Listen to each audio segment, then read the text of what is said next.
All right, you guys ready? Is everyone back? For the most part. All right, so let's start off with some things that you should bring with you to a listing presentation. Kind of made a list of what I like to bring. I always bring a little folder that has the working with real estate agent disclosure. I have typically like two sides of the folder. I have the stuff that I'm bringing for me, and then I have the stuff that I'm going to leave with them. So I'll have a listing agreement ready to go that I have already printed, pre-filled in as much as I can. I will have the property disclosures, the mineral oil right disclosures, lead-based paint, all of that stuff. And then I will have my marketing plan in my listing presentation. I don't always leave that, but it's good to have it so that if you have somebody that's more a visual learner or comprehender versus somebody that just wants to talk to you, you don't always have to pull it out, but you have it ready if you need it. I like to have comps with me, but I do not share them unless we're going over it. I don't leave that for somebody at the end of the day. Sorry, so how do you normally do that? Almost identical. I do, if the person seems like somewhat older, then I'll obviously print everything, but typically I take my iPad Pro and I have everything ready in zip forms, except for the working with real estate agents and the property disclosure segment, because it's so much easier. If I know that they're going to need some time and I'm probably not going to get the appointment that night, or it's going to be a two-step CMA process, then I will leave the property disclosure statement for them as their homework. But if they're ready to write, then I'm going to go through it with them, and I do everything on my iPad, and then literally just have a DocuSign in their email as soon as I leave. So yes, I typically take a at least a blank listing agreement too, just in case, somebody's not comfortable with the computer part. But 9 times out of 10, I feel like it's a little less invasive that way, because I'm just going through it. I'm like, let me ask you a bunch of questions instead of me handing them a stack of paperwork. And if they're older, they're not going to do it on the iPad. So sometimes you don't know that until you're there. So that's best to be prepared for both. And I typically take comps as well. I do a spreadsheet, and then I have like an actual like several page CMA that like puts them beside each other. I use Toolkit CMA. It's like $19 a month. It's super cheap. It's not the sexiest thing you've ever seen, but it works. And like I literally have two sides of the folder. One is everything I leave with them. One is everything that's mine. You know, my CRS sheet. The breakdown of typically a quick CMA, the breakdown of the comps. And then always, in my opinion, if you don't feel comfortable pricing that house that moment, I tell people, you know, now I'm going to go do my real homework. So if you don't have, 5-10 comps to go off of that you feel very confident in, I say, this is, now that I've seen it, I'm going to go home and really sharpen my pencil and make sure I'm taking everything into consideration that you just told me that you've added to this house, or that you've done to this house. Now that I've seen it with my own eyes, now I can go back to the comps and make sure that, I'm giving value to everything.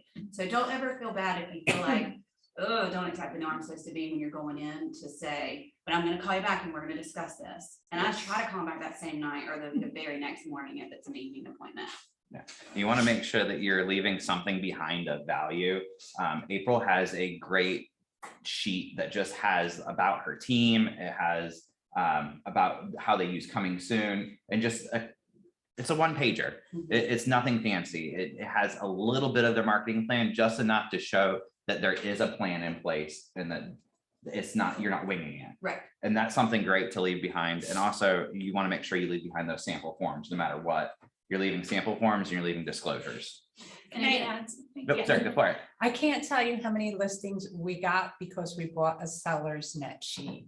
I mean, Absolutely. they think it's like this, you took so much time it takes literally 5 minutes, but they can see in black and white what they're going to make. This is kind of listings part 2, because we did one with the whole presentation a couple of weeks ago. For anybody who missed it, it is on Zoom. But I literally lost a listing one time because when I called to follow back up and they said they chose another agent, and they were like, well, she broke down 3 different scenarios of what I could expect. And I was like, I could have done that too. I didn't know. This is back when there were seller paid closing costs and things like that we were negotiating, and they literally just gave them 3 different options, and this is what your net's going to look like. And so I think especially right now, with them having so much equity and assuming, it's a great conversation to say, okay, this is what you would net if we go at full price. This is what you would net if we go at 10 over, and this is what you would net if we go at 20 over, just to get them even that much more excited. Now, I will tell you on the net sheet, I will in the past, it's been like, oh, well, I don't want to have that conversation of money before I had a chance to go over working with real estate, or just to meet them in person, because it's weird to ask somebody, well, what do you owe on your house before I even step in the front door? So what I've done is I will do one of two things. I will either estimate it based off of what their mortgage history is in CRS, or I will go in and I will leave it blank and I will print out the one that has it, and I will just say minus whatever your mortgage is. And that way we can do a quick calculation. And again, I'm going to have my iPad with me so that I can quickly change that. And I'll say, I'll email it to you before I leave your house, your driveway. Mhm. I think it's good to, go ahead and start prefacing it while you're going through your marketing and talking about, now, when we get to the end, if we feel like we're good on a price, and we can talk about what that's going to look like and what your equity is going to be. You always want to make it sound like not what costs are. It's going to say how much you're going to make off of it. Yeah. And that usually is your ticket to winning that listing. So use those seller net sheets, and don't forget your coming soon documents, because that's always the one thing that I forget. Is I'm going to enter it in and I'm like, oh my God, I forgot to get that signed. So it's always like the last minute thing where I'm sending it off right before I put it in the MLS. And just a quick thing, and we talked about this at the last one too, but I have like a 15-page listing presentation. And like you said, I also have a one sheet. And so a lot of times I'm like, I have the presentation saved on my iPad. And I also typically have it printed like a little folder, and I ask them, so do you want to go through my 15-page listing presentations, or do you want me to hit the high points? Because your high Ds, your engineer brains, they're like, please do not make me look at 15 slides. They just want to know what the paperwork looks like, what they're going to make off their house, and everything else. But those that are really excited about the process, they get so excited when you talk about, the fact that we use signs, have QR codes on them that sends them information, when buyers drive by their house, and they want to hear you talk about the ways that you're going to market it to other buyers and agents in the area and things like that. So I kind of try to gauge them by how involved they are, how engaged they are. So if they're really kind of short, quiet, if I start a 15-page presentation, they're going to be like, And that's why you always start with asking them to give you a tour of their house, so that you can kind of see how they're going to market, what they're going to tell you about their house, how they're going to market it to you. And then you can flip it by the end of that conversation once you're done through that house of how you're going to market it. And the best thing you can do is ask them what they've added to the home since they bought it, and ask them what they paid for that. Because they're going to go ahead and tell you that they pretty much think that it's worth $30,000 more just because they added $30,000 worth of new floors or paint or whatever. They're kind of giving the idea of what they're expecting that their house has that somebody else's doesn't, or since they bought it. Mm-hmm. Those are good pre-qualifying questions too. They're good cheat questions when I'm working on comps.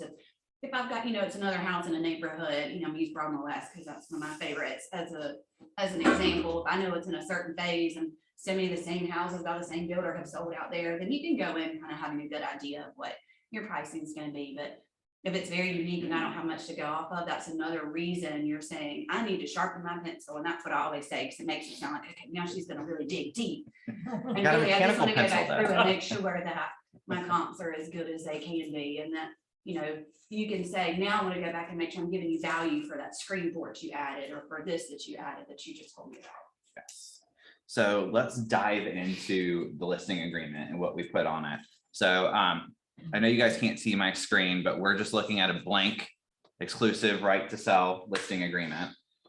So we're just going to go through it just like we did last week with the buyer's agency agreement. We're just going to kind of talk about what you should put where and common mistakes that are made in these listing agreements that we want to avoid. So obviously at the very top of this, your seller is going to be your seller. Obvious. And then eXp Realty is your firm. Do not put your name there. And this is a really good point to, ask some of the hard questions. I know I've been on listing appointments sometimes where I'm like, one side of the closet is cleaned out, but I'm not meeting with two people here. So, so your question is, how do I list your full name? And is there anybody else? And so many people think because their spouse is not on the deed, or they were not a part of it when they bought it, that they don't have to put them on it. It does not matter. In North Carolina, they both have to agree to sell. Mm-hmm. So those are some really good questions to have, or that's the place where I feel like you can bring it up. Like, is there anybody else you need to talk to about selling? Are you married? You hate to walk in and be like, I see this side of the closet's cleaned out. Are you married or separated? Or, then it kind of leads to that question. That leads them to answer that there might be a situation you need to know more about. And the same thing with estates. I do love that they finally started making this a big deal.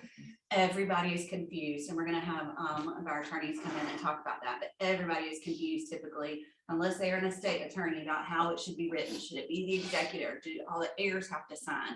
You know, I've got one I'm dealing with my personal family stuff right now. There's technically only my dad is the heir, but because it's a life estate, technically it goes to the 3 grandchildren, and all of our spouses have to sign. And so, you know, some of them are like, well, I don't want my spouse to be on, I mean, as far as me, I don't necessarily want somebody else's spouse to have rights to this family land. So it starts to get into some of these questions, and that's when we're like, do you have an estate attorney? If not, we're gonna call mine. Yes, I can tell you from experience, if there are multiple heirs, go ahead and get an attorney involved, get a power of attorney. There's nothing more frustrating than having 20, and I've had it, 20 that had to sign, and not a single one of them used the internet, because they were all over 70. So it was, I spent $400 and overnighting it to everybody, and then just had to like round robin it to each person. After they signed it, they had to overnight it to the next person, and that was very frustrating. That's something that we definitely don't want to do. Save yourself some time and I had aggravation. 14, I haven't had 20.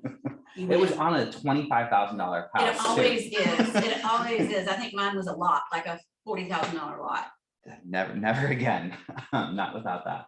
So let's talk about the terms of your agreement. So the term of this agreement shall be effective date and shall be end at midnight on its expiration date. So the effective date of the agreement. So if the house is not currently listed with a real estate agent, we're just gonna click the effective date shall be the date of this agreement. If it is currently listed with somebody else and it's set to expire and they're not relisting with somebody else, that's where you're gonna do that it's already currently listed and that you have an expiration date of that, right? Well, we just did one where another agent on my team got one from another agent. They never technically went live. They were in coming soon status and never went live. And so technically it wasn't listed, but they had a listing agreement. So we filled this in based on when that agreement was set to expire that we would start. And then we want to talk about our expiration date for the entire thing. So I just want you to be careful and think about this. You don't always want to put a year in, because you got to think, what does this seller look like? Are they going to, are they serious about selling? If it doesn't sell in the first, 2 months, is it something that you want to have for a year? So in the past, I've always put just random dates. I'll put the end of the year, I'll put 2 months, 3 months, 6 months. I really want you to think about how your relationship is with your seller and how serious they are. And if it doesn't sell right away, how your plan is going to be in the future for selling it and how open they are going to be to that plan. Another thing I always do is I always push it out to the last day of the month, so it's easy to keep up with. Obviously things are selling very well now, but back in the day, it was kind of, 10, 20 listings, it was hard to keep up with. When is everything, set to expire? And it just makes it easier on yourself. You're thinking lockbox pickups or closings or all of that. You just kind of set it to the end of the month, and it's easier for those sellers to remember too. That was the worst part, when things weren't so easy. And the sellers would call and be like, when is our agreement expired? You're like, oh crap, they're definitely not going to renew. I don't get this December call. 31st. Yeah. So I typically do 6 months, and I always push it out to the last day of the sixth month. Yeah, so there's no real set expectation for that. It's just what you think is best for that situation. The property, this is pretty self-explanable. You're going to put the address, county, zip. Make sure you're filling this in, guys. Same thing with your offers, begging you. Again, with this too, please make sure you're filling in as much information as possible. Your plat, block, section, subdivision. Typically, if you're looking at your other description, it'll have all of that information in there. So your other description, your legal description should have all of that in there. Sometimes they do, sometimes they don't. At the very minimum, I want you guys to be putting your legal description, your PIN, and your deed and book page. Do you agree with that? Yeah, and I think EXP's plan could get back to the majority. Yes. Fixtures and exclusions. It's my favorite part. It's going to talk about So ready. what's what. So we're actually going to be doing a whole nother class later. I think, was it June? We're doing that one. May. Sometime in May. I'll get you guys the calendar, but we're going to do a whole discussion on fixtures and exclusion. But please make sure you know what your fixtures are.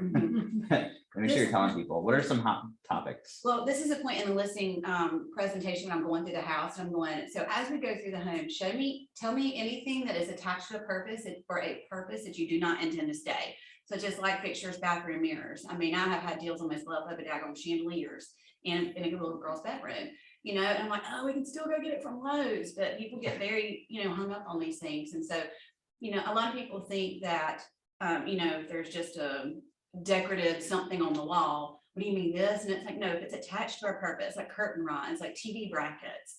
Men are very particular about their TV brackets. And they need to know that either it needs to stay, or if you take it down, we're gonna have to patch those holes. So that's the other way I explain it is it gonna do damage if you remove it to where we really need to have it repaired?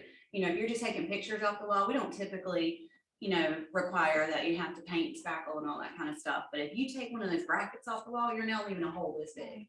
Yeah. So that's kind of one of the ways I explain to them things that are attached for a purpose. Yeah. Thermostats, Nest cameras, Ring doorbell cameras, those are big ones that people are not realizing are permanently attached to your house. They're screwed into the wall. That's considered a fixture. You need to let them know, because a lot of people are like, oh, well, I want to keep that.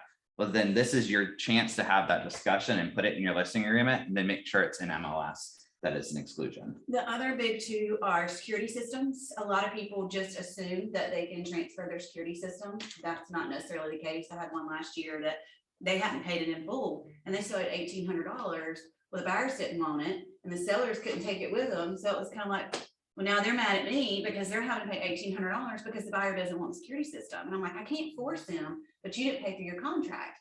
And a lot of times they'll call and the security company says, yes, you can take it with you. And so they're like, okay, great. Well, then they take it out and the buyer's like, there was a security system in here when I showed it or when I saw it. The other one is fuel tanks. I don't know if y'all saw Chris Mann's post about this the other week, but it was so on point. Back in the day, we used to have to go to the house and prorate the amount of fuel in the fuel tank.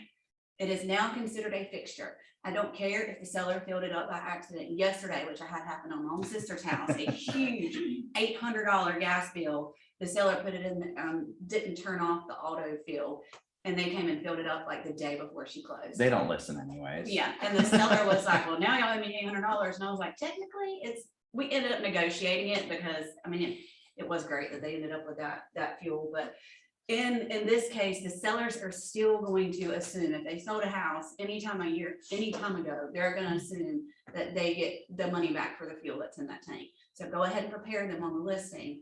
Do you have a large fuel tank? Okay, go ahead and turn your auto fill off because we don't prorate the gas anymore. So we've had some very interesting ones lately. I had one that I'm still trying to figure out if it's a fixture or not. So I'm going to throw it out there and see what you think. We had a sale that had a detached garage that had commercial equipment, kitchen equipment in the garage. There was a sink that was on wheels. It was not attached to the wall, and it had a quick disconnect on the water lines and the pipe. Would you consider that sink to be part of a fixture or personal? Because it was connected to the water source, I would have said it is a fixture. So that was a fun conversation I had with that EXP agent, because I said the same thing. I was like, it's a fixture, it's attached. Even if it is a quick disconnect, it's attached. So we went round and round with that because they were trying to sell it at a yard sale. Yeah, attached for a purpose. Again, I think that makes the difference. Like one of my builders, actually, he bought, and I did it in my personal home, the large decorative mirror to go over his bathroom vanities. Instead of doing the plate mirrors or whatever, you just go get one of the big ones from Kirkland, slap it up on the wall. Well, I'll be honest, if it was hanging in the foyer, it wouldn't be a big deal. But because it's hanging in the bathroom over the cabinets, it's there for a purpose, then in my opinion, it was a fixture. So he was not happy with me. I told him to put those mirrors back. But now we have had one in the foyer that was one of those really large ornate gold ones, and it had a bracket that was holding the mirror. So because the mirror was hooked to the bracket, the buyer's agent assumed that it was a fixture. So we then had to negotiate. That's when we're going to do a whole story on cushions. We were negotiating cushions. Yeah. So anyway, we then were able to talk to Will Martin, and they determined that the bracket itself was the fixture. but the mirror was not. It's kind of like a swing hanging on the front porch, the brackets for the fixture, but the swing itself is personal property. I learned that early on. Now, I would still, in that situation, I would ask the people, like, that to me is such a gray area. I would say the swing on the front porch, is it, you know, sentimental? Do you want to keep it or do you want it to go? If there's a question that I might consider it be a fixture, I would go ahead and say, well, let's just list it. So the most interesting one, and y'all, this is on an over $1 million house, was the cushions on the outdoor furniture. Because we negotiated the outdoor furniture as a part of the deal, but the seller took the cushions. I'm telling you, for months, they threatened lawsuits over cushions. People are something. But when you have the pool furniture and things like that, it all kind of goes together. I can see it to a degree, but. Plants are a big one too. So make sure that if they want to exclude plants, you need to put it in the listing and in the agreement that you are excluding those plants. You don't think you bushes have to, but I mean, I have shown up on walkthroughs and they have dug up these flowers and bushes and they have them sitting in pots and they're getting ready to put them in the truck. And I'm like, what you doing?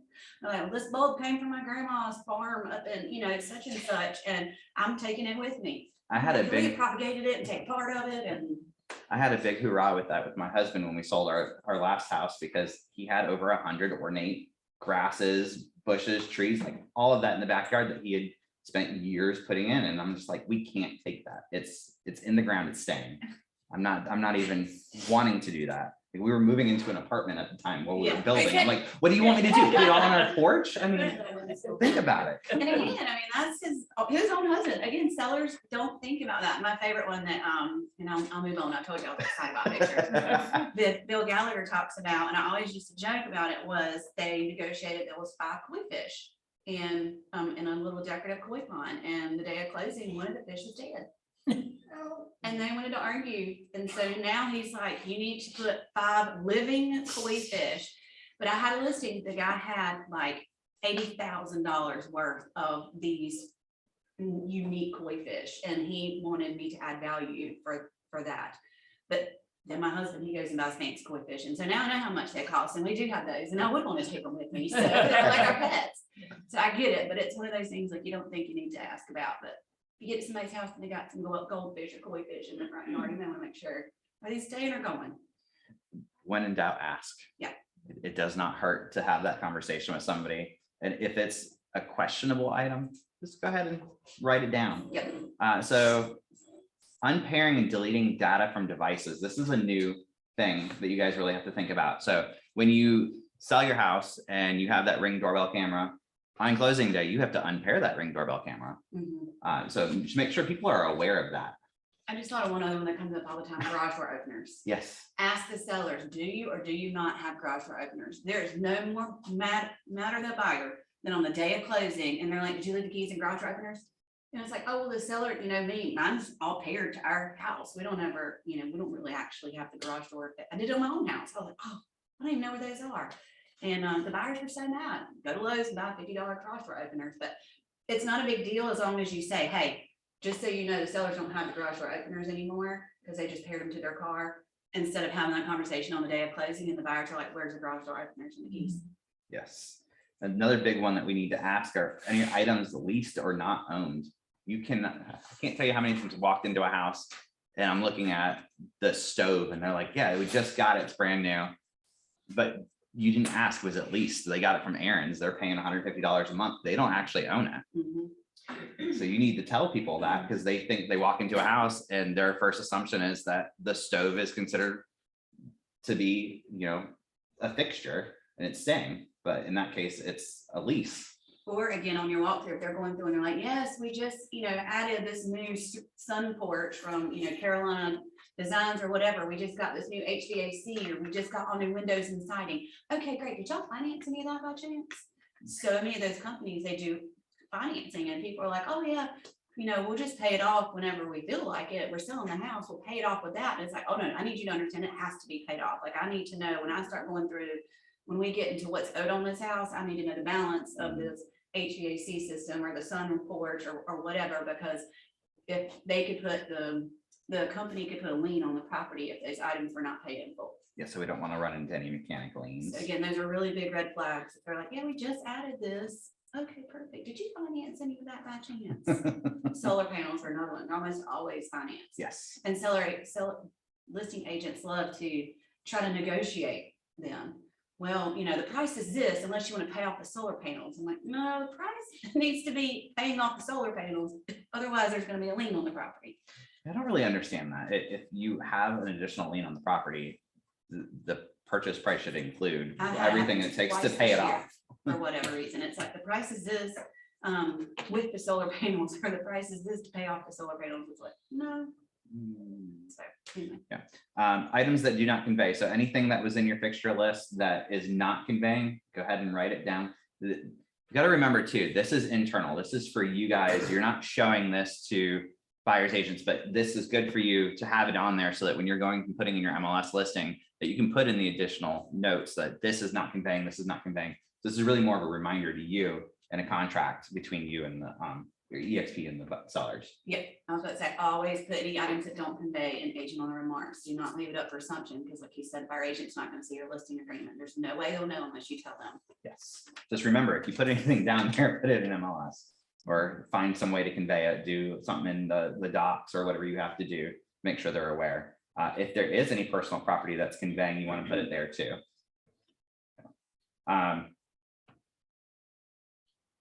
Big box, any personal property that will not be part of the sale should be identified in this paragraph. So typically the way we do that, again, I know we're not dealing with a lot of 100% financing and loans such as that, but most lenders do not want to see any type of personal property in there because they don't want to be lending on a couch and some other things that have been negotiated. So we typically just do a separate bill of sale Word document and everybody signs it, that we understand. We used to be able to get away with ... at no value. Like we put the things in there and then put at no value, and then lenders started kicking that out too. So we just decided to started doing a separate bill of sale for any personal property. It's been a while since I've had to do that. Yeah. Most people don't want your stuff, but we run into like a beach property or a rental, people do want it. So. Not only that, but there's, going back to fixtures, I know, this is what we're doing a whole class on it. If you have a pool, a lot of times when it says pool equipment, or it says, all the things around the pool, people assume that might be your floats, that might be, but that does mean the vacuums. And I mean, we've had sellers call and they're like, hey, I gave all my pool equipment to the neighbor. And I'm like, oh, well, aren't you nice? Go get it back. We have to give it to the buyers. I say they're going to get that pool.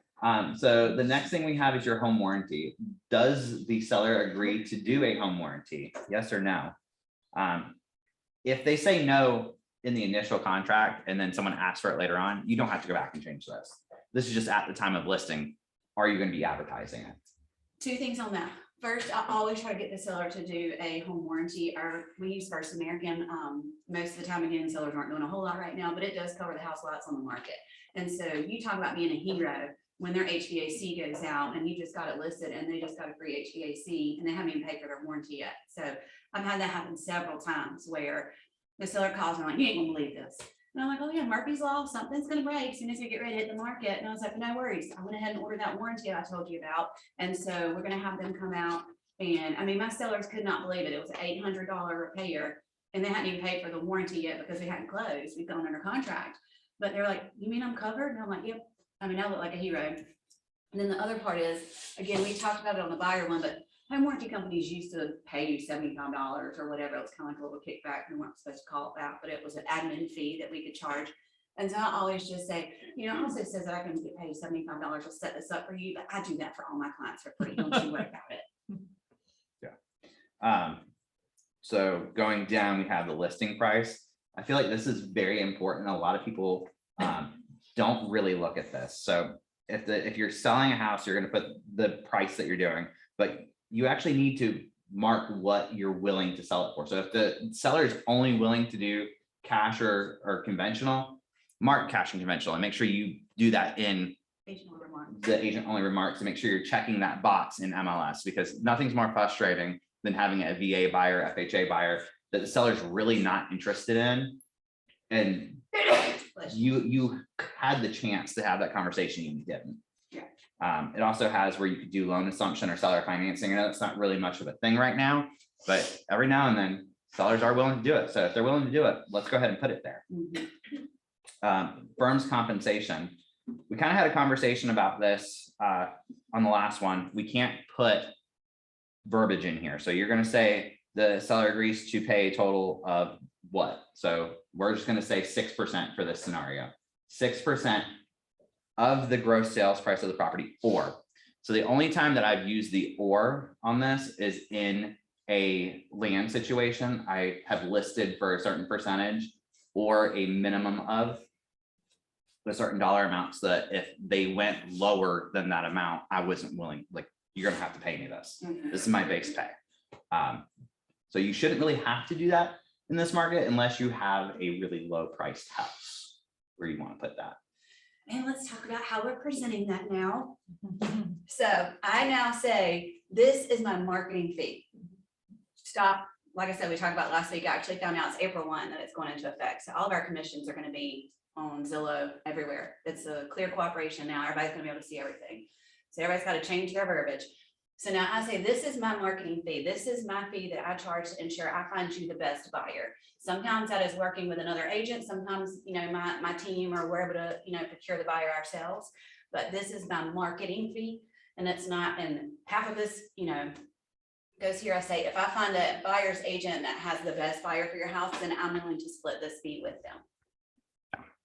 Sorry, I got excited. I stand up. No, you're fine. You had the Passionate about it. soapbox there. Do you know, is it going to be just the buyer's commission, or are we syndicating the listing? I'm very interested to see that just as a whole, so that we can see what other people are listing for, because I feel like that is going to be a very scary That is my scenario. understanding, is you will be able to see everything. Yeah, because I'm very interested to see the discount brokers and how a lot of them are listing, like the ones that advertise that they're listing for 1%, but they're really listing for close to 4 or 5, how that will affect their business too. So that's going to be very interesting. Again, this goes over how the fees are earned when they are considered that. So I like going over this with people just because they know that, you know, I've earned my commission at this point. So that really is a good thing to have that conversation. And then if all the circumstances set out have not occurred within blank days of the expiration date, and you sell your property to somebody that I showed it to, or I was procuring college, you're still going to pay me. Same as my buyer's agency, I put 180 days. It's just my go-to number. One other thing I'm noting there, you know, it's important to let them know that if the property is sold at any time during this agreement. So a lot of people are like, well, I found my own buyer, so I don't have to. And I'm like, no, I don't just make my money to get you a buyer. It's throughout the entire process as well, walking you through the process. So I think it's good. You know, a lot of sellers are like, what if I find my buyer? I'm like, my only job is not to find a buyer. It is to navigate the entire process. Yeah, we're not really, I feel like our work really comes in more than just marketing right now. So I like to really explain that it's the negotiations that I'm really of asset and value is negotiating, marketing, communicating. A lot of people don't think about that. You wouldn't believe when you have multiple offers and you have like 90 some showings, like I'm the one that is communicating everything to you. So you don't have to worry about getting all these offers in and trying to see, did I respond to this person? Did I do that? Am I looking at all these things right? You know, I'm putting it into a spreadsheet. I'm working for you. So that's kind of one of those things that you want to have that value conversation about. I think you may have just hit on something when I'm explaining the commission is this is my marketing and consulting fee. Because we're not just marketing, you know, marketing is just to find a buyer, but then consulting is to help them navigate the rest of the process. So I think if we start changing our language, you know, just like instead of being a real estate agent, we like being real estate advisors and things like that. I think if we start changing our language, then the consumer is going to hear it differently too. So a lot of people think we're just big bad sharks and that we're just here to collect money, and that's not the case. We do a lot of work, and we do a lot of work behind the scenes. So we've got to show them what we do. We've got to prove our value. So next it's going to talk about fees that are due and payable. We talked about that. Transfer of business entities. So if it is a business, we are required by EXP to have the articles of incorporation for the company. So make sure that if you're doing something for a business, go ahead and ask them right at that listing appointment. Do you have the articles of incorporation, and who is the signer? Like, do you have the person you're meeting with, do they have the right to sign for the company? And again, it makes you sound very educated and intelligent when you know to ask those questions, because if you look at, for instance, one of the building groups I work with, there's 3 partners. So the builder is named something, but then the actual group that is signing the listing agreement, because if you do the new construction, when it says the seller is and the builder is, they're 2 different people. So who signs one thing is different than the person who's necessarily, the face. Those get fun. Mhm. Additional compensation. So if you get a incentive, a bonus, rebate, if your commission is more than what you agreed upon, you're going to disclose it. Attorney fees and costs, if the firm is any legal proceeding brought against the firm, the sellers to recover any of all of the fee. Firm shall be entitled to recover from sellers reasonable attorney fees. So I like that because people like to sue us sometimes or threaten to sue you. So it's just nice to have that in there when it's, I like that they put it right next to compensation. So moving into compensation, I want you guys to really think about what you're offering. So on my listings, I do not cooperate with subagents. We only do work with buyer's agents. So we're only going to select the middle box and we're going to put whatever that is. In the Raleigh area, I'm putting 2.4%. In Fayetteville, I'm anywhere between 2.5 to 3, depending on where I list it at. If I list for lower, buyer's agent's getting lower. It's just the lay of the land that we're getting right now. But if you are wanting to work with a sub-agent, make sure that you put it in there and that this reflects the same in MLS as what it does in your listing agreement. Do you have any words of wisdom on that? You do the same thing? All right, so firm's duties, this is important too, to go over and let them know that, we're making our best effort to find a buyer. We're going to disclose all material terms of offers, all material facts, other professional services, providing agreement to listing service. So really going into depth of what you do. The listing agreement is your tool to show your value. It's not just a document that you need to get signed to get the listing in the market. They also added in here that a fair housing thing. So we're going to conduct all brokerage activities in regard to the agreement without race, color, religion, sex, national origin, handicap, family status, any prospective party, a realtor ethical duty to conduct such activities without respect to sexual orientation or gender identity. And I always explain that as it doesn't matter who you do or do not want to sell your house to, we cannot discriminate against the 7 protected classes. It's just quick, easy. Because I've had some of those grumpy old sellers that are like, well, I don't want to sell it to such and such, or my mom lives next door, so I don't want it. And I'm like, well, it's unfortunately there is nothing, we cannot discriminate. Yeah, I will let you know. Fair housing did they add in the sexual orientation and the gender identity? Because they added it to our contracts, but I don't believe that was one of the 7 protected. It's right there. Yeah, it's in the contract, but Oh, I don't okay. think it's part of fair housing. So that's on top of fair housing. Gotcha. But I may be wrong on that. So just let them know, it's just like someone says, I don't want to live in the ghetto. Well, I can't tell you that. Yeah. And you're going to sell it to whoever brings the most money or the best terms for you, because that's what we're looking for, is the best situation. Buyer love letters, can't do them anymore. Yeah. You guys all know that. What I tell sellers is if a buyer does want to submit a love letter, if they are the buyer that you chose, I'll let you have the letter after you've made your decision, not based on letters, based on what facts make the most sense for you. And one of the things that you need to know too is they added where we have to initial that now. So the sellers will have to initial that statement so that they are aware. Commencement of marketing. So if you are signing this agreement today, but you are not going in MLS for 2 weeks and you're not doing coming soon, you need to put the date in 2 weeks, and that's when this becomes live. So that is, it gets confusing because if you notice in MLS, it says commencement of marketing is the day that you go live. Those are different. So just keep that in mind, that this date for commencement of marketing is when does this listing agreement go active? That makes sense for everybody? All right.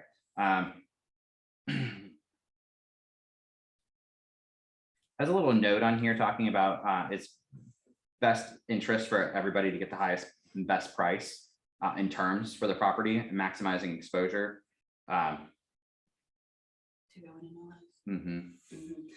So again, the market has flipped. Back in the day, it used to be that, agents wanted to sell their own listings within their brokerage and their companies. And then, the MLS got big and bad and is all, it's great because that's how the public knows about everything. And now I think because of the market we're going in, things have kind of shifted back to where a lot of agents are selling it, within their own brokerages. The problem is you're making sure the seller knows what their options are. Here's your option. We can hit the market and go in MLS and be, worldwide, for lack of a better word. Or if your preference is to us just try to sell it within our office, then we can do an office exclusive, but then you can't market it. Yes. So you're gonna select if it's going in public marketing or not. You're gonna say if it's coming soon, what the date that it's gonna be coming soon for showings to actually happen on. You'll need to put on there. Signs, open houses, advertising other than the internet. Are you gonna do mailers, anything like that? You need to go ahead and select that box. Internet advertising, it's gonna happen. Got to make sure everyone's aware of that. There are ways where you can do an MLS where you select that it's not going to be on the internet. I don't know why, but I have seen it. For those of you that are wanting to do office exclusives, this is where you would select that box that says it's an office exclusive, and it has all of those terms there. I personally haven't done an office exclusive because I don't see how it would benefit my sellers. But I have seen a lot of them doing it. Yeah, it just depends on the situation. Like I said, there was that one that was an investment property a couple weeks ago, and the woman was a hoarder, and I just didn't want anybody to see pictures of the inside of her house. And so the agent in our office set it up to where showings from this day to this day, she put it in our office exclusive Facebook page. So if you aren't on that, let me know. You need to get added to that. And it worked out. They got it sold without having to hit the market with pictures and everything of her house on the internet. Sold many hoarders, so I understand that. Where are we at? So the listing must be submitted to listing service. So yeah, if you are a member of an MLS, you are saying that you have to put it in there Within 1 day. within 1 day. If you don't, you get in trouble. I can't tell you how many people ride around and call. If they see your sign and they don't see it in MLS, they'll call MLS and it's kind of like, well, it's been up for 2 days and they expect, MLS will fine you for it.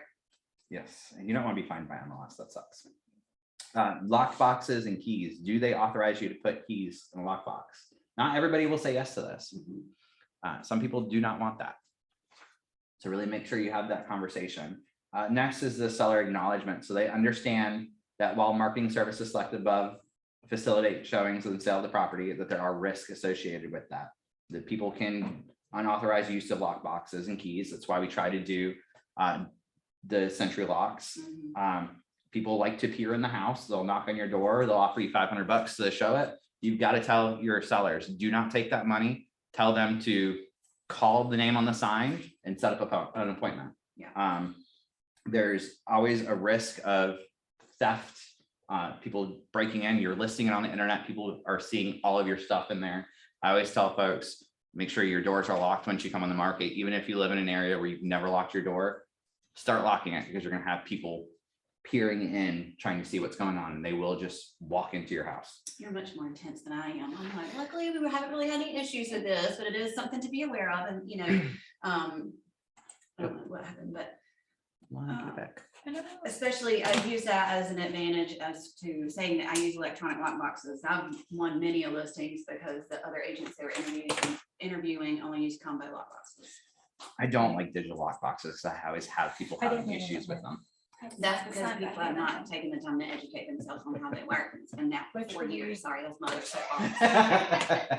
Now, if one more agent calls me for a 1 day code, I'm like, hold on just a it second. happens a lot, unfortunately. So Just sign. Yeah. Okay. I mean, it's been great. I've been able to use it in the past when, a key goes missing or, there was something left open or I something. have taken left many in. a keys on accident. I put it in my pocket when I'm walking around the house, and sometimes I forget. It's only happened like 3 times, but every time I've been mortified and I've turned right around and stopped whatever I'm doing to go return the key. I had a guy take one all the way to Durham, and he was like, well, I'm not coming back on that side of town anytime today. And I was like, that's not my problem, sir. You're the one that ran off with the key. Yeah, you need to return it, but that's definitely not fun. Kind of going a little bit off on this while Lana's working on getting that back up. We were on page 6. When you are prepping people for showing their houses and getting ready to do all that, make sure that they are aware that like any bills, any personal information, guns, knives, anything that could be medications, jewelry, put it away. So I had one recently that we put on the market. It's under contract now, so I'm good. But they didn't tell me that their security system was literally, it was a security system on the wall, but it was not hooked up to anything. You pull the security system off the wall, there was a 9mm behind it. I'm just like, I had offers that came through that said they wanted a security system. I'm just like, he never told me that there was a gun behind the wall. And I had this conversation of, if there is any weapons, please secure them. But he didn't want to tell me that there was one behind the wall. And I'm just like, maybe we need to shift that conversation. He had another one too that was like behind, like, we love this home or bless this home. It was on hinges. You opened it and there was a shotgun. So just like, people are extra. So very, very fun. Again, I tell them, I'm like, you just want to tempt people. You know, they should be walking through here with agents that are licensed, and I know exactly who they are and when they came and everything else. I said, but you just don't want to tempt people. But I would agree. I have seen people's like mortgage statements laying on the kitchen counter. Yes, and people, And it's kind of like, well, we people know what with- you're on the house now. yeah, and they will look. It is very tempting and it's hard. Same thing when you're walking through and you see someone on a camera. Although we're not supposed to listen, I can tell you, it's really hard for a seller not to listen when they get that notification. They're probably listening to your conversation, even though they're not supposed to. Well, let's just go ahead and remove the temptation. Well, and I do, right here, I tell them, I know y'all have all these, fancy cameras around here, but it is against federal law to listen to somebody, without their knowledge. I said, so you are not allowed to be recording them or listening to them. Now, if they're standing, and I had to have this conversation because I had an agent get nasty with me about it. And so I called legal. And they said, if it's an obvious like Ring doorbell camera, if they're standing there having this conversation in front of the Ring doorbell camera, well, that's their own fault. But if you actually like have cameras inside your house and you turn them on and you start watching them, that's illegal. I can tell you, I was fighting with my husband when we sold our house because I had a Ring doorbell camera. I'm getting phone calls. People said they don't like the tile. Like, stop listening. But it wasn't the internal cameras. It was just the one on the front porch. So right there, and Legal they can hear. said if they're standing there having that conversation in front of the camera, then that's their own stupidity. No, I always try to tell folks, let's have this conversation out by the car, and we're going to speak quietly because you can still hear from the car.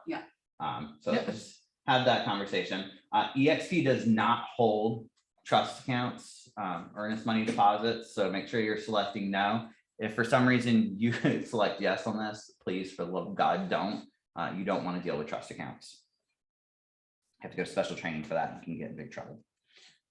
Seller representations, have they owned the property for at least 1 year? This is one where if you don't know, wait and fill it out then. Same thing with bankruptcy. I love having this conversation. I hate that. I hate it. You're sitting there and you're like, I'm just filling this out. So are you under bankruptcy protection, or are you contemplating going to bankruptcy? This is a big deal because if they are in bankruptcy or they're thinking about going to bankruptcy, their trustee is going to have to sign off on the sale.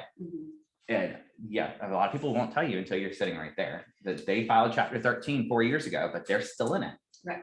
They haven't completed. You need to know. Yeah, because you're gonna have to base the sales price on what was discharged if it wasn't, depending on the type of bankruptcy. Again, when you get one of those, just call one of us and we'll help walk you through it. But we typically call our bankruptcy attorney, and whether it's a 13 or a 6 or whatever, they can tell you kind of what the rules are. But I also use this to say, we never had to ask these questions before the recession, but unfortunately that's when we found out that people were upside down or underwater, and we didn't ask these questions in the beginning. So I know these are uncomfortable questions, but we have to ask everybody. And it does happen. When there was the recession, things happened. People got behind on their mortgages. They filed Chapter 13. There's nothing wrong with that. It's not a bad thing, but they may be at the tail end of it, and they just need the attorney to rubber stamp it and say that they're good. So don't take it as a condescending conversation. It's just, you need to know what you're dealing with because you may have to get another person involved. And then going back just a little bit, if they have lived in the home less than a year, that is when you have the conversation of, you need to talk to your accountant about potential capital gains taxes. Because if they haven't lived in it for 2 years, then they're gonna have to pay taxes on their gain, potentially. Then I say, I'm not an accountant. I recommend you call your accountant. Yes. So manufactured mobile homes. I'll let you speak on that. Oh, gosh. Where do you find them in? So typically, if you are looking at listing a mobile home, you want to check, it's usually, there's a panel in the laundry room that there is a 8.5 by 11 piece of paper that's going to tell you everything you need to know. I take a picture of it. Sometimes it's underneath the kitchen cabinet. If they have repainted everywhere, then you ask them if they kept it or if they have it anywhere. If not, and we have a whole class on manufactured homes that we can do again, but we can get the certificate with all the information from the website. It's like ibts.com if I'm not mistaken. Yeah. And then there should also be a VIN HUD or a HUD plate on the front right and rear left corners of, like if it's a double wide, it's gonna have to, if it's a single wide, it's typically on the left rear corner that you can actually take a picture of, and that's the VIN. So what you're gonna wanna know is that the property has actually been affixed and it's real property, which you can find that out usually on the tax record. It'll say, if there's not a tax record on it, and then that's an issue. It's still a vehicle. And that is very important. I had somebody recently purchase a single wide and they did not know that. They went to closing, they closed on the land, and then the attorney said, okay, here's the deed for the title for the single wide, go to the DMV. Yeah. And we're just like, yeah. What do you mean go to the DMV? So if it does not have a permanent foundation, you can better believe it's not a fixed real, typically not a fixed real property. Sometimes it does have a permanent foundation. Yeah. It's not fixed yet. Next is your homeowners association. Make sure you get as much information as you possibly can on that homeowners association. I always like to ask people if they have a current statement, take a picture of it. That way you can get all that information too, because you're going to need it for the homeowners association addendum or the property disclosures as well. We want to make sure that they have the receipt of the sample forms that you gave them, that you brought in your folder. So make sure you have that. Flood hazard, is the property in a flood zone? Make sure you are checking this, please. I was about to say, I typically check before I get there. So many people that have no idea they lived in, or part of their property is in a flood zone. And if they currently have flood insurance or not, you need to do that. Synthetic stucco, I have not run into this, but if the house has it, you have to disclose it. And EFS, just so y'all know, is just a brand name for synthetic stucco. Like the exterior of this building is made of EFS. So it's very popular in southern states like Florida and Texas and places like that, but there's stucco houses. We just don't have a lot of it here. Termite bonds. A lot of people get confused by this because you say termite bond and they like instantly panic and they have no idea what you're talking about. A bond is a service contract. So they are under contract with somebody like Noose Termite Control that's going to come out every year and evaluate your house and treat it for termites. That is all the bond is. The bond is a step from that. So you have the option when you do the service contract to also purchase the bond, and that says that they'll come back and repair any damage that's found if they have been servicing it and they didn't catch it. Correct. Sorry. So that's something that you can also, like, it typically goes with the house that you can negotiate with the sale. But it does typically cost money to transfer it. So ask what that transfer fee is so that you can note it in your disclosures. Current liens. So you want to know what loans there are on the property. Do they have a mortgage? Do they have a line of credit that is liened against the house? Do they have mechanic liens? Did they get first-time home buyer in the last 9 years? Because that is something that is going to come up at closing, and you want to make sure that that's all paid and that the lenders or the attorneys are aware of it. But again, this is between you guys. No one else is going to see this unless you show it to them other than EXP. So try and get as much information as you can. If they're not 100% sure, the attorney will double check all that stuff. All right, so next we are going to ask if they're current on all of their payments. That is a fun conversation. I can tell you, I sold my mom's house, put it on the market. I never thought that I had to tell my mother, now that your house is under contract, you still have to pay the mortgage payment. She's like, Timothy, why is it 3 months behind at closing? Why are we getting so much less than what you told we were getting? And I'm like, are you kidding me? My own mother did not pay her mortgage payment. She doesn't see this. Yeah, no. Hopefully she doesn't watch my YouTube, at least not an hour in. It should be good, but have that conversation. You know, you want to keep doing that. We'll kind of go through this. We want to know if there's any liens, if there's any judgments. Is it under, you know, any special information that we need to disclose? That's where you're going to put it. Is the property subject to a lease? Do they have it leased in any way? If yes, put all the information. FHA appraisal, this is very important. If it has an FHA appraisal, it rides with the property for a couple months. So you want to make sure that if it has had an FHA appraisal, that you know what that number is, or you want to not accept FHA offers until that has expired. What's the time on that? 6 months. 6 months. FHA appraisal 6 for the, I think VA does too, but FHA appraisal 6 for the price of 6 months. So a lot of people didn't know that. They did it appraised before they called the realtor out to see what the appraiser said. And then it's kind of like, well, we're stuck with this value now. So Yeah, avoid that. Special assessments. Are there any special assessments for the property?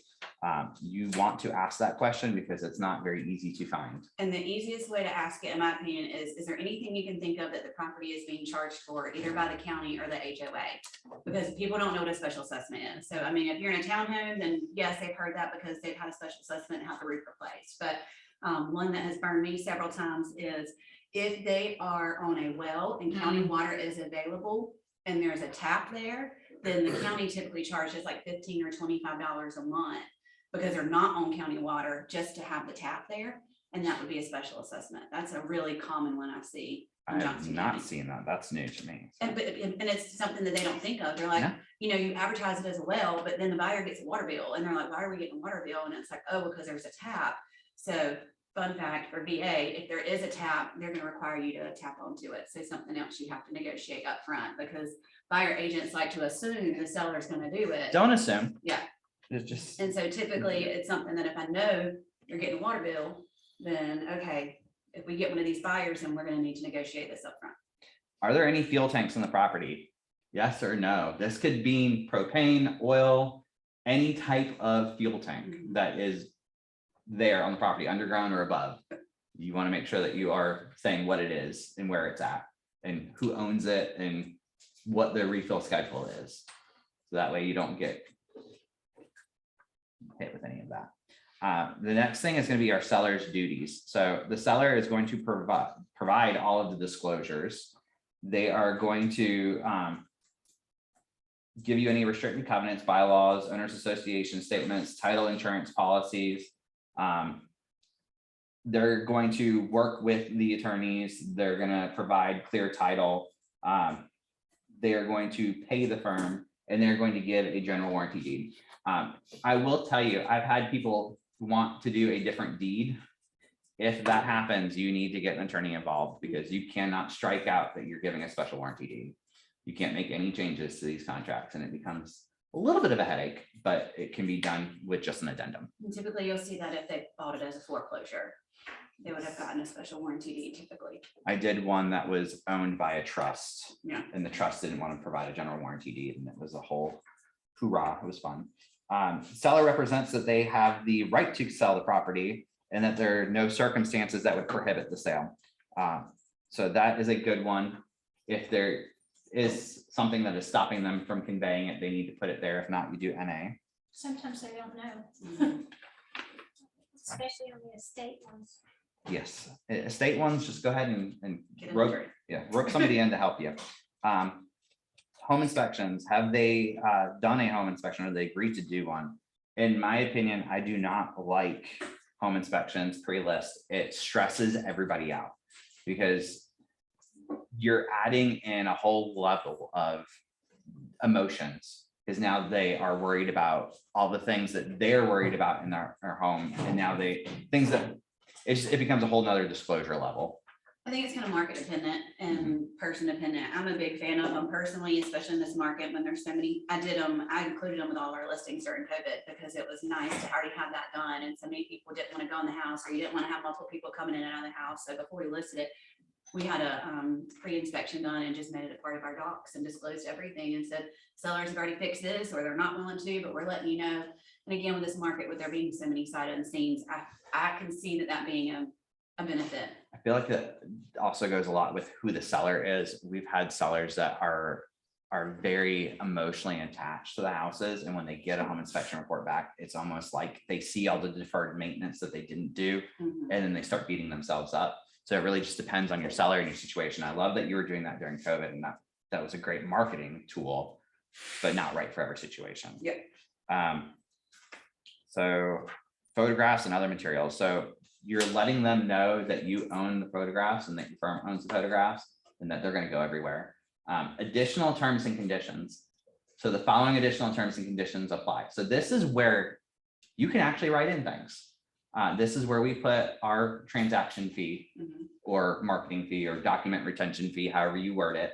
I like document retention because it doesn't flag on VA loans where you can't charge a transaction fee. You can charge a document fee.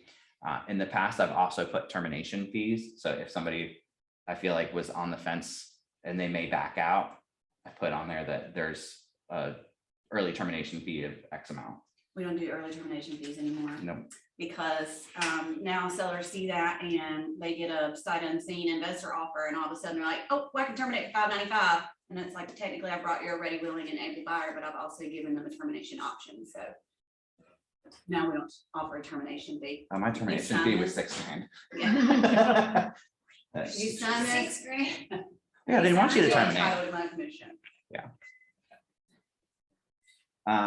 So once you've done the additional terms, you have dual agency where you can explain dual agency again to your buyer and who you represent.